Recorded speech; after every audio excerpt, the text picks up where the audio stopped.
Exercise 1314 is asking you to make alcohols using something called a Grignard reaction. And this term Grignard is the last name of a French chemist. So the second G there in front of the N is pronounced like a Y coming after it. So really that's pronounced more like this, Grignard. So let's talk about what Grignard reactions are, and then we'll see how we can approach these problems. So Grignard reactions, or Grignard reagents, or the basis of these Grignard reactions, they're a specific type of carbon nucleophiles. Now remember, nucleophiles are defined by charge. You'll recognize a nucleophile because it will either have a full negative charge, a partial negative charge, a lone pair, or some sort of pi bond. And in all of these cases, you have a lot of electrons. You have extra electrons that are itching to react and attack positive charge or electrophiles somewhere else. So how do you get a negative charge on a carbon? Electronegativity increases as you go up and to the right on the periodic table. You associate electronegativity with the stuff at the top right of the periodic table, like nitrogen, oxygen, fluorine, and chlorine. But carbon is not thought of as a particularly electronegative element. In fact, it has a very moderate electronegativity. It's really in the middle of the electronegativity spectrum, which is one of the reasons why it can form covalent bonds to so many different things instead of ionic bonds, which are based on huge differences in electronegativity. So how can you form carbon nucleophiles? If carbon is not especially electronegative itself, how can you give it a slightly negative charge? And the answer to that is something that we saw in the previous exercise. In the previous video, we saw how another element that's not usually thought of as very electronegative could become a nucleophile. Hydrogen could become a nucleophile by bonding it to a metal. Hydrogen is not particularly electronegative, but when you bond it to a metal like boron or aluminum, relative to a metal which has extremely low electronegativity, the moderate electronegativity of hydrogen is big enough to pull the electron density to itself and get that slightly negative charge, making the hydrogen a nucleophile. And so likewise, we can use the same sort of strategy with carbon. We can make carbon a nucleophile by bonding it to a metal. Now in practical terms, the way this usually works is you have some sort of a carbon chain. Here I'll just have an ethyl group, and you have a halogen on it. Most often it's bromine, but technically it could also be chlorine. And that would be a liquid, and you would dunk some solid magnesium in this. Now this is the specific type. This is why a Grignard reagent is a specific type of carbon nucleophile, because you specifically need some sort of a halogen, usually bromine, and solid magnesium. And when you dunk solid magnesium into an alkyl halide, the magnesium inserts itself in between the carbon and the halogen. And so you get something that looks a little bit like this. Or, if you do it with chlorine, like this. Now, both of these function in a very similar way. Magnesium is all the way on the left on the periodic table. It's in group 2A, so it has very low electronegativity. It is unable to hold on to these electrons very well, and so it develops a really large slight positive charge. And the carbon that it's bonded to, with its moderate electronegativity, compared to the magnesium, which has almost nothing, it steals the electrons for itself and becomes very slightly negative. In fact, the differences between electronegativity are so large that you can really almost think of this as an ionic bond. Now, it's not quite an ionic bond, but it's really, really close. So you can almost think of this as the magnesium. Now, normally when magnesium is an ion, it would have a +2 charge. Here, the -1 charge from the bromine is helping to stabilize that, so it only has a +1 charge overall, +2 from the magnesium, -1 from the bromine, +1 overall. And the carbon steals the 2 electrons from the bond. It gets those 2 electrons and has a full negative charge. And so here you can see the carbon nucleophile, right? You recognize nucleophiles by their negative charge, or their presence of a lot of electrons. This nucleophile can then attack electrophiles, and what's really special is you can use this to form new carbon-to-carbon bonds. And remember that any reaction that you that you learn, that allows you to form new carbon-to-carbon bonds, you want to separate that in your mind from all the other reactions. Those are very, very special, and that's why they're often named after the people who developed them, because it's a really significant contribution. It's a really significant gift to humanity, because organic chemistry is the chemistry of carbon. When you can form new carbon-to-carbon bonds, you can form new shapes, and those shapes allow molecules to react in specific environments. Okay, well, the same sort of thing would happen if you did this with chlorine. Just instead of the bromine as this counterion, you'd have a Cl there. But this is a Grignard reagent. It's usually a bromine bonded to a magnesium, and that group, specifically the magnesium, bonded to a carbon. And the polarity of that bond makes carbon a nucleophile, and you can then use it to attack electrophiles. So let's see how that would happen. That in this chapter, that's mostly going to happen with aldehydes and ketones. Remember, an aldehyde is where you have a carbonyl, a carbon double bonded to oxygen, with a hydrogen on one side. That would be an aldehyde. And this can also happen with ketones. A ketone is where you'd have the carbonyl, so a carbon double bonded to oxygen, with carbons on both sides. And remember that capital R in organic chemistry means any carbon chain, sort of like an X in math means any number. Capital R means any carbon chain. So let's say you had a Grignard reagent. You have some carbon chain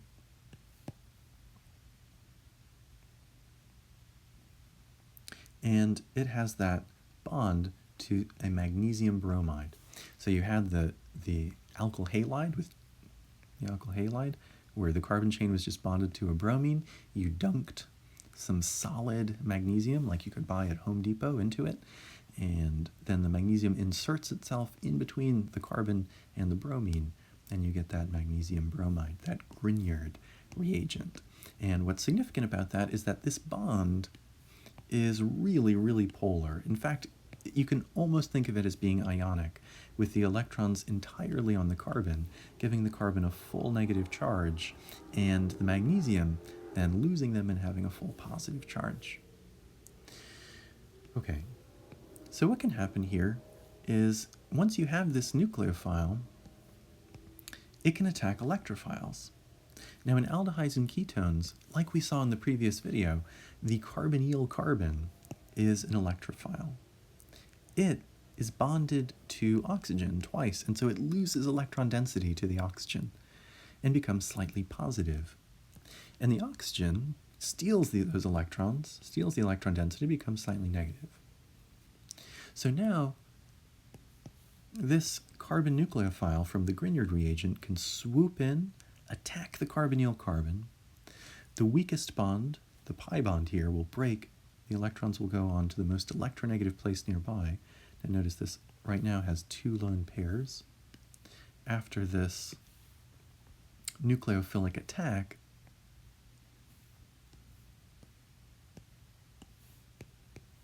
you will have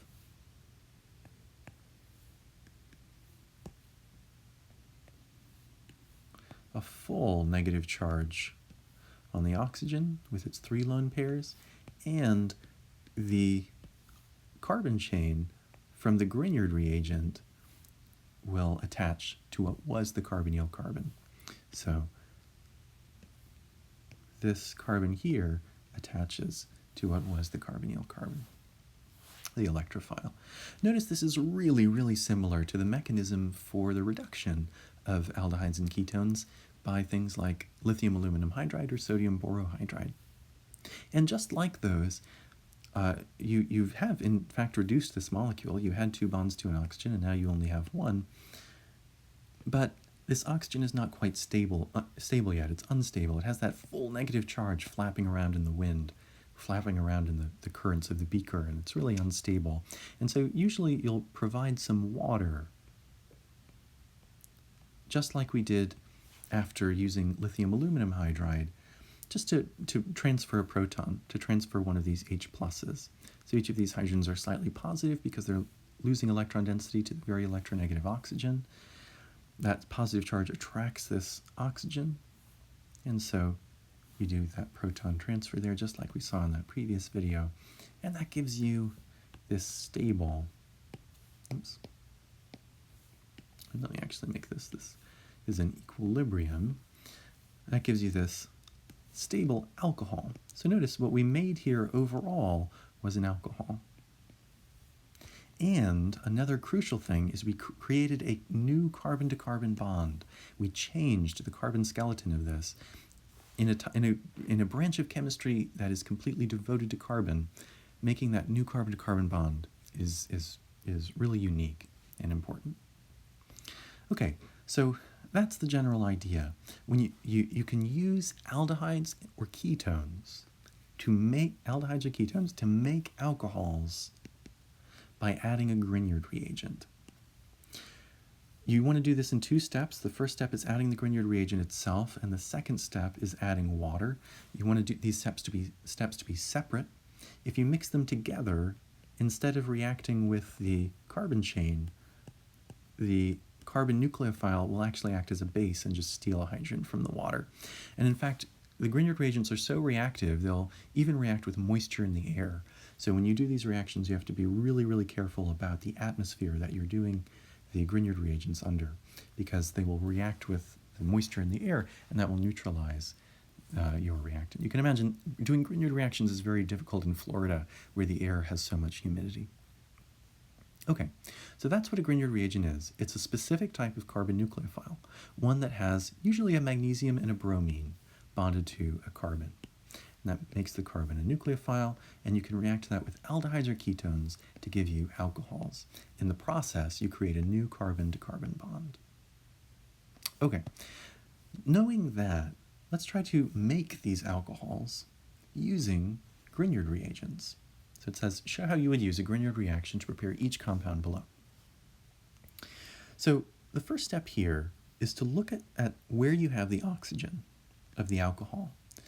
The place where you have the oxygen of the alcohol is where you had, so notice where you end up with the alcohol, that's where you had a carbonyl. So look at that carbon here. This carbon that has the alcohol, that is going to have to turn into a carbonyl.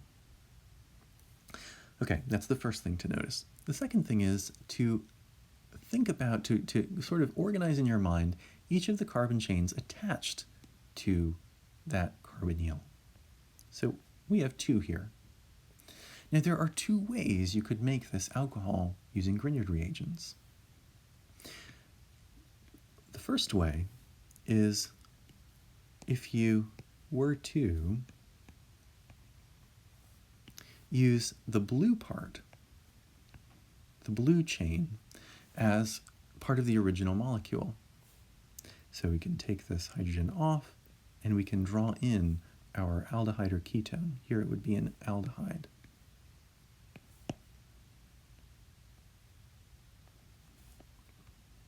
And I'll draw in the hydrogen there just to make it a little more clear that it's an aldehyde.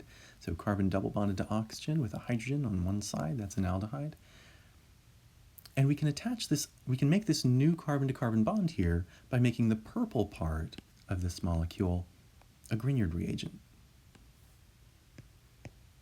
So where this bond attached to the carbon that is attached to the oxygen, that's where we can attach the magnesium with the bromine. And so if you had those two reagents, that would give you this product. The way that it would work, that would give you this product here. The way that it would work is this magnesium has a very low electronegativity, and so this bond is really, really polar, so much so that the carbon itself can be thought of as having the electrons completely on itself, and the magnesium has a full positive charge.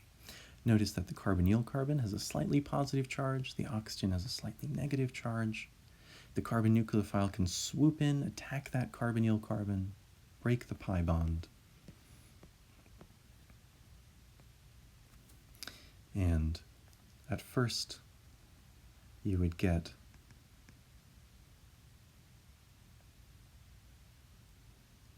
this product, and then you just have to stabilize.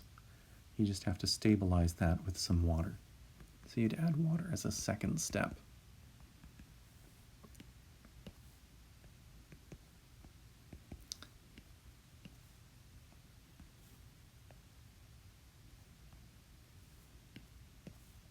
And so that would give you your product.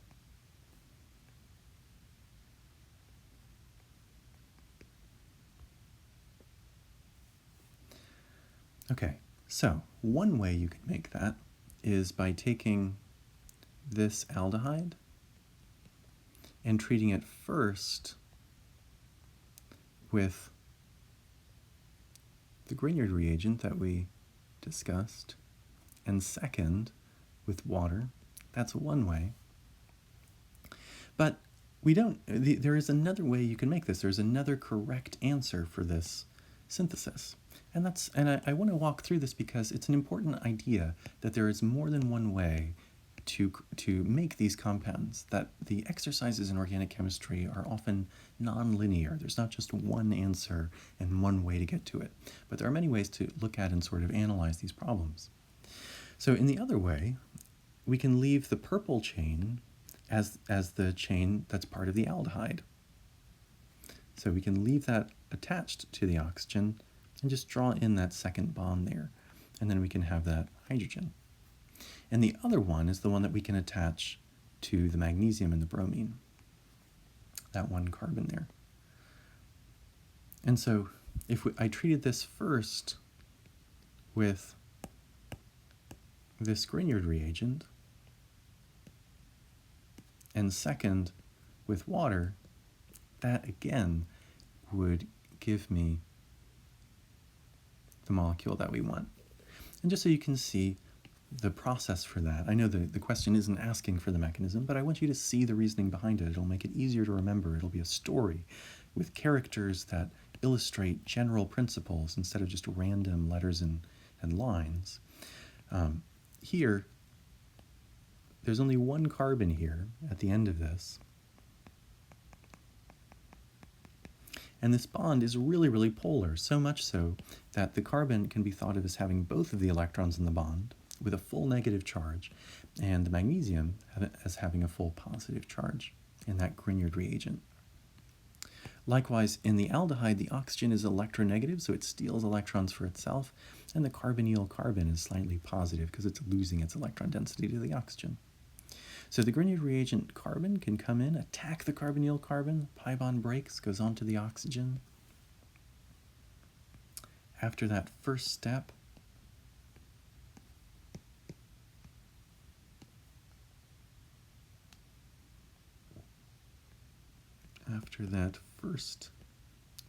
there, you would have the hydrogen is still there, but it's implied in the skeletal structure, and this methyl group, that single carbon, is here. So we have that blue carbon there, and we have this purple chain there.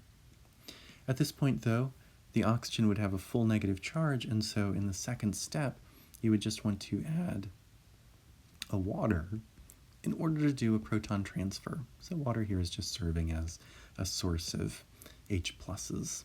So the oxygen is slightly negative, and the hydrogens are slightly positive, and so this oxygen will swoop in, attack that hydrogen, and that gives you your final product. Oops, and sorry about that. This was here the whole time. This should be the alcohol that we wanted. Apologize for that typo there. So in both of these cases, these are two different ways that we saw we could make this alcohol. Okay, so we're going to apply this to a bunch of different examples, but before we move on from this one, while we have everything written out, I just want to recap the way to solve this, the method for solving this. When you see an alcohol, and you're thinking about how you could make that from a Grignard reagent, look for the carbon that's attached to the oxygen. That is going to be the carbon in the carbonyl of the original molecule. Then look at the different groups attached, the different carbon chains attached to that carbon. Erase one of the carbon chains. So in this first example, we erase the purple one, and then turn the rest of the molecule into turn the alcohol into the carbonyl. The carbon chain that you erased, turn that into your Grignard reagent, adding the magnesium and the bromine onto the carbon that's going to be bonded to that first carbon you recognized. Have that as your first step, and remember always as a second step, add water in order to stabilize the negative charge on the oxygen. And it's really important that you write the 1 and the 2 there. If you don't write those, then it means you mix these all together in one pot. In that case, they react with each other. The Grignard reagent will act as a base to steal a hydrogen from water instead of attacking your carbon compound. So the 1 and the 2 there is really, really crucial. Okay, now this isn't asking for the mechanism. I'm going to draw the mechanism just one more time, and then I'm just going to go through how you can predict the different ways to make this. Okay, so here, the first thing you'd want to notice is the oxygen in the alcohol, and look at the carbon that's bonded to that. The next thing you want to see are all of the different carbon chains bonded to that red carbon. So we have one chain on the top, another chain on the right, and a third chain to the left. So we have 3 different chains. Because you have 3 different chains, that means there are 3 different ways to make this molecule using a Grignard reagent. So one way, so 3 different ways. Here I'm actually going to write this out here.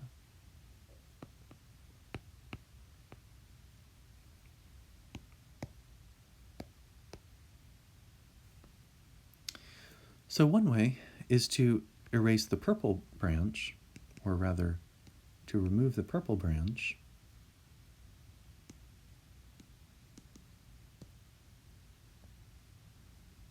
turn what was the alcohol into a carbonyl, so erase the hydrogen and add a double bond, and then where the branch attached, add your magnesium and bromine to make that a Grignard reagent. That's the first step, and the second step is adding water. So you could do that. You can remove you can turn this purple chain into the Grignard reagent. In the second way, you could turn the blue chain into the Grignard reagent. So if you remove this blue chain, where it was attached, add the magnesium and the bromine as your first step, water as your second step, and where you had the OH, erase the hydrogen and add a double bond.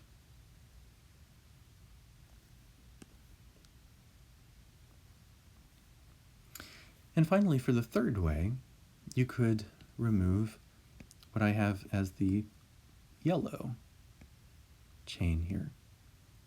Where it was attached, you could have the Grignard reagent, the magnesium and the bromine. In the second step, you use water, erase the hydrogen, and add a double bond in there. Okay, so I wanted to do those quickly so that you could see the pattern here, the pattern that we're using. You would want to redraw these in a slightly more correct way. So for example, in this first one, just to illustrate the bond angles a little better, this should be trigonal planar, so that shouldn't be on a slant. And for this one,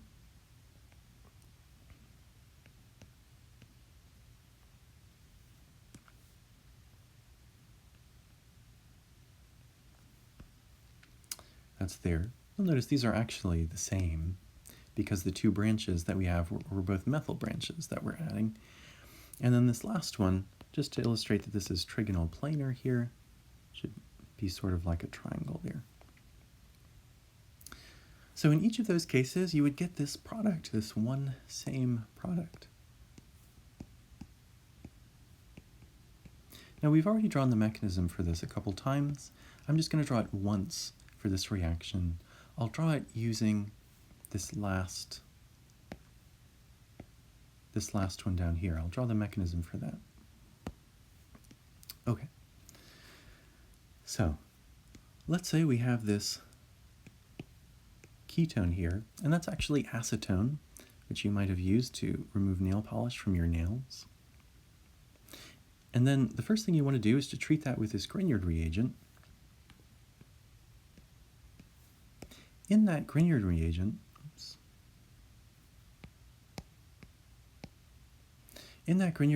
this bond here is so polar that the carbon can sort of be considered to have both of the electrons and a full negative charge, and the magnesium to lose the electrons completely and have a full positive charge. The carbonyl carbon has a slightly positive charge, the oxygen that it's bonded to has a slightly negative charge, and this carbon nucleophile will be attracted to the slightly positive charge of the carbonyl carbon electrophile. So it swoops in, attacks that, the pi bond breaks, the electrons go on to the most electronegative place nearby. That's on the oxygen of the ketone. And so after that first step, you would have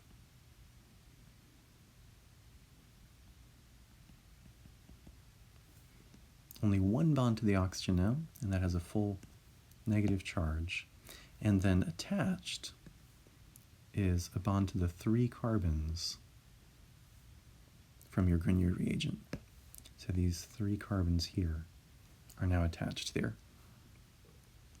So you've created a new carbon-to-carbon bond, a really special thing in organic chemistry. To get your final product, all you have to do is add some water in order to do a proton transfer. So the oxygen here is really electronegative, pulls the electron density to itself, the hydrogens become slightly positive, and this oxygen with a negative charge steals one of them, and that gives you your final alcohol. Okay, so we've drawn the mechanism several times. For the rest of these exercises, I'm not going to draw the mechanism, but if you try to draw it out yourself, if you're interested in the mechanism, which this particular question is not asking for, but if you're interested in the mechanism, if you want to draw it out yourself and come check it with me during my office hours, I would be delighted to walk through it with you. So just in terms of synthesis, of being a chef and thinking, how can I make this? Not thinking about everything that happens in the oven, which is what the mechanisms are. How can you make this using a Grignard reagent? Well, for that, you want to look at the OH, look at the carbon it's bonded to, and then see how many carbon chains are bonded to that. In this case, there's only one. So there's only one way to make this molecule using a Grignard reagent. You take the carbon chain and you separate it from that red carbon there. Where it was attached, add magnesium and bromine.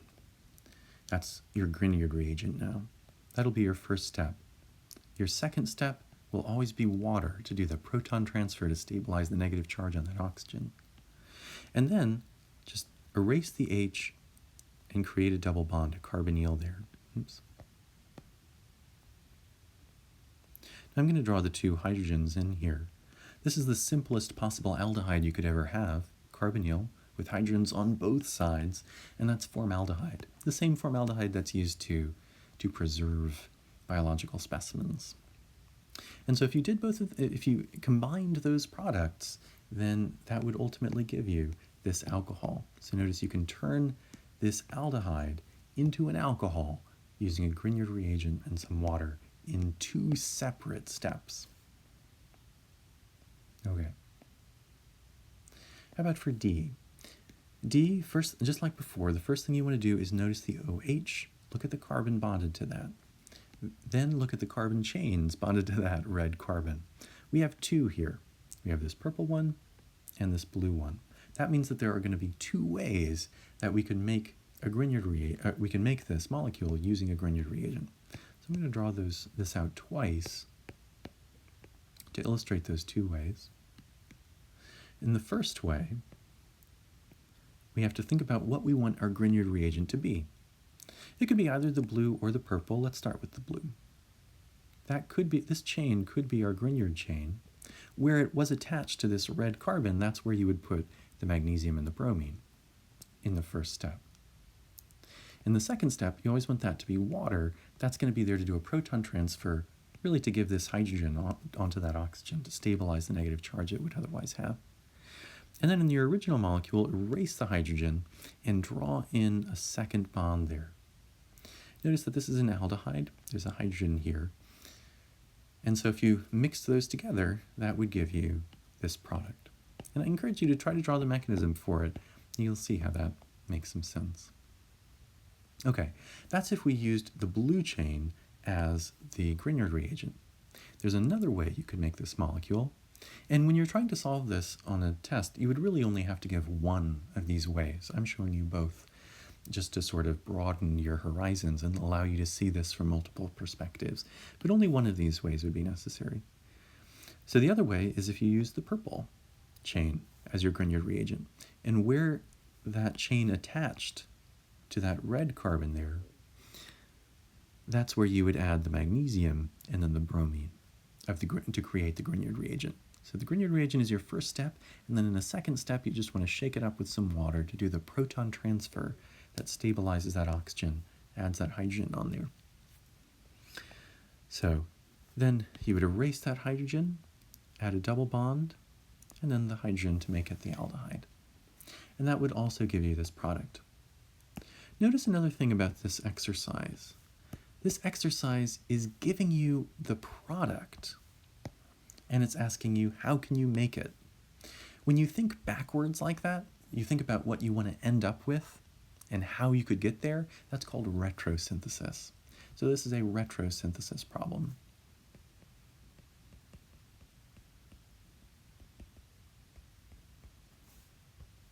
Okay, so much for D. Let's look at E. So when you look at these, the first thing you want to notice is the OH. Second thing, make a note of the carbon where the OH is attached to. Then think about how many different carbon chains are attached to that. We have this ethyl group in purple, we have a methyl group in blue, and we have this butyl group in yellow. So there are 3 different carbon chains attached there. That means there are 3 possible carbon chains we could use as Grignard reagents. And so there are going to be 3 ways we could make this molecule using Grignard reagents. So I'll draw this out 3 times. So the first thing we can do is we can make a Grignard reagent from the yellow chain, this butyl chain. Where it attached to the red carbon, the carbon with the red dot, that's where we put the magnesium and the bromine. That'll make this carbon here the nucleophile that attacks the red carbon, electrophile. And then, in the second step, we want to shake it up with water to do that proton transfer to add the hydrogen onto the oxygen and stabilize the negative charge on it. Finally, you'd go back here, erase the hydrogen, and make a double bond between the oxygen and the carbon there. Now that's a good first step, but really you don't want to have these awkward type of drawings. You want to make them standardized drawings, so I'm going to redraw that. Here we have 1, 2, 3, 4 carbons. So 1, 2, 3, 4 carbons. On carbon number 2, that's where we have the double bond to the oxygen. So 1, 2, 3, 4. And so that's our starting material. So if we treated this starting material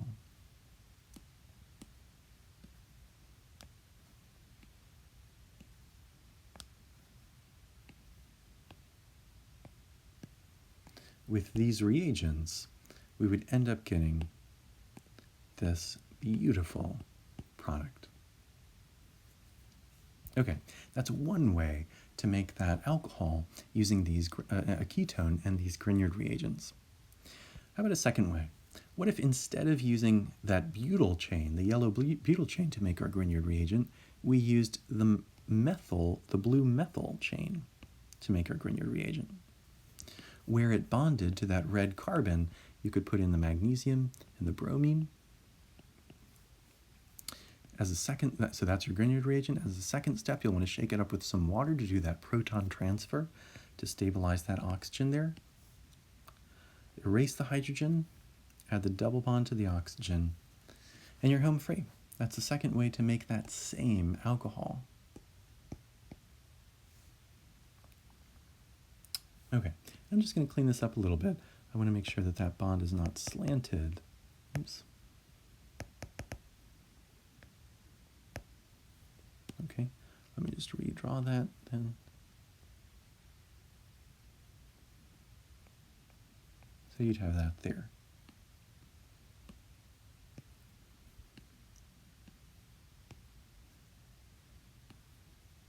Okay. So that's the second possibility. The third possibility is, what if instead of the yellow or the blue chains, using those as your Grignard reagent, what if you use the purple chain as your Grignard reagent? That is a third possibility. Now again, on exams, on a test, you'd only have to use one of these. So where this attached to that red carbon, that's where you would put a magnesium and a bromine. As your first step, that's the Grignard reagent. Second step, shake it up with some water to do a proton transfer to stabilize the charge on the oxygen. Then erase the hydrogen, oops, and draw in a double bond. Now that is an awkward looking carbon chain. You don't want to leave it awkward looking like that. So here I'll have 1, 2, 3, 4, 5, 6 carbons. So we'll have 1, 2, 3, 4, 5, 6 carbons, and this carbonyl is going to be on carbon number 2. So that double bond to oxygen will be on carbon number 2.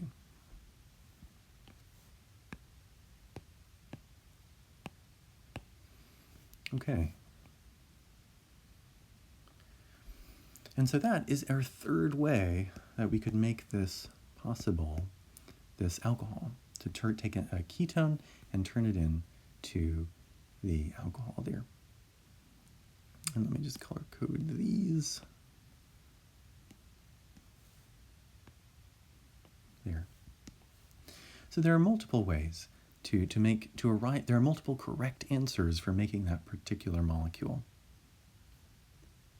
Okay, let's do F, and F is the last one for this series. So when they're giving you the product. They're saying this is like your advisor coming to you and saying, listen, this is what we want to make. How can we make this?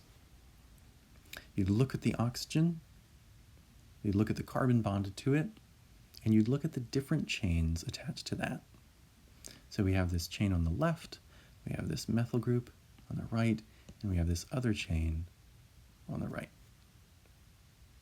Because there are 3 chains, it would look like there are 3 different ways to make this molecule, but notice that this chain on the right is actually the same as the chain on the left. The 2 yellow ones are really the same. You have that 6-membered benzene ring, 6-membered ring with what look like alternating single and double bonds, that 6-membered ring with 1 carbon next to it. That's what's on the right side too, the 6-membered ring with the 1 carbon next to it. So those are really the same chain. So because there are only 2 different chains here, there are only 2 ways that you can make this molecule using a Grignard reagent. So I'm going to draw this out 2 times. Okay, so the first way is if we use the yellow chain as our Grignard reagent. So we can take that group where it attached to that red carbon there, you can put the magnesium and the bromine to make it a Grignard reagent. That'll be your first step. Second step, after that attacks, the oxygen will have a negative charge, so you do a proton transfer to stabilize that charge, and you do that by shaking it up with some water. Finally, erase the hydrogen from the alcohol. Oops.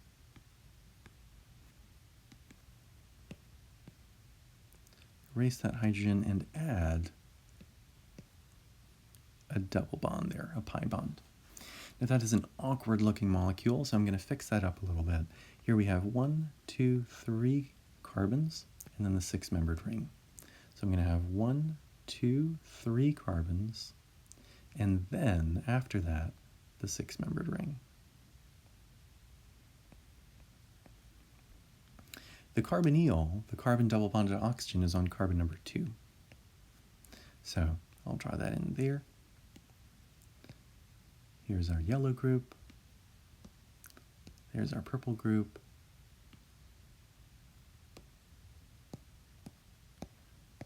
That is one possible way to make this alcohol using a Grignard reagent. Okay, using this yellow chain, attaching that second yellow chain by making that carbon chain part of the Grignard reagent. The second way is to use the purple carbon chain to make your Grignard reagent. Oops.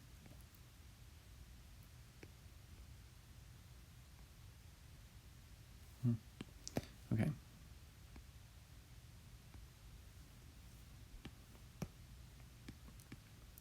So,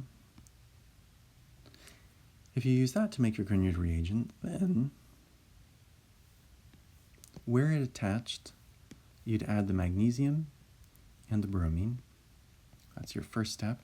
In the second step, you would add water to neutralize the charge on the oxygen by doing a proton transfer.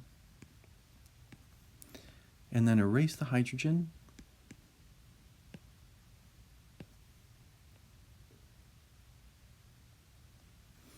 And add a double bond to create a carbonyl there. Oops. And that's it. That would give you that same alcohol product. So, just to recap how this is working, so that you can see it one last time, I'll draw the mechanism just one more time for this one here. So if you had this Grignard reagent, remember that you see the magnesium, and that should stand out to you so much. That magnesium should shout out that it's a metal, so it has really low electronegativity. So this bond here is essentially, it's really close to just being ionic, so that you have a lone pair on the carbon.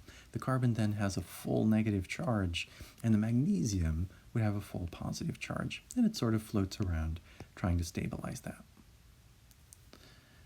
Now, if you treat that with this molecule here, in that molecule, in the carbonyl, the carbon double bonded to oxygen, this carbon is losing its electron density to the oxygen, which is more electronegative. So that would be slightly positive, and the oxygen would be slightly negative. The oxygen has 2 lone pairs on it right now. So the carbon nucleophile from our Grignard reagent can swoop in, attack that carbonyl carbon. The weakest bond, the pi bond, could break. The electrons would go to the most electronegative place nearby, which would be that oxygen. And after that first step, what you would get is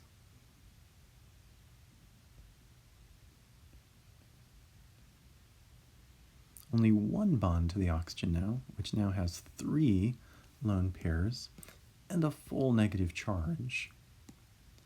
And then this whole group attached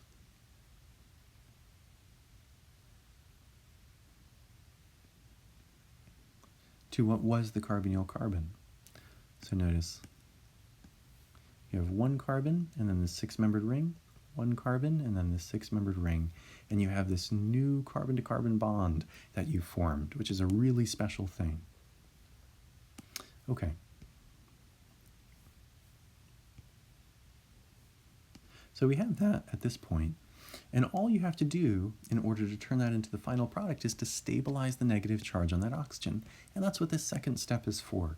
So you do a proton transfer from water. In water, the oxygen is really electronegative, pulls electron density to itself. Each of the hydrogens are slightly positive. They're losing their electron density to the oxygen. And so this negative oxygen can come in, steal that hydrogen, the electrons go back on that oxygen, and you end up getting your product.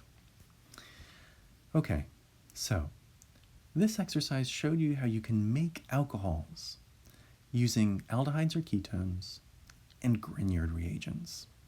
Grignard reagents will be with us for the rest of organic chemistry too. They are a specific type of carbon nucleophile, really significant because they let you form new carbon-to-carbon bonds and therefore new shapes for backbones that allow molecules to fit into new pockets and receptor sites. The specific type of carbon nucleophile in a Grignard reagent is where you take magnesium and bromine usually and bond that to carbon. You do that by just taking an alkyl halide and dunking some solid magnesium in it. That turns the carbon into a carbon nucleophile that then can attack the carbonyl carbon of aldehydes and ketones, and really any other electrophile. And the big concept that you'd want to connect between this video and the last one is that you can turn things that are not usually nucleophilic, like a carbon, or in the last video, a hydrogen, you can turn them into nucleophiles by bonding them to metals, because metals have such low electronegativity.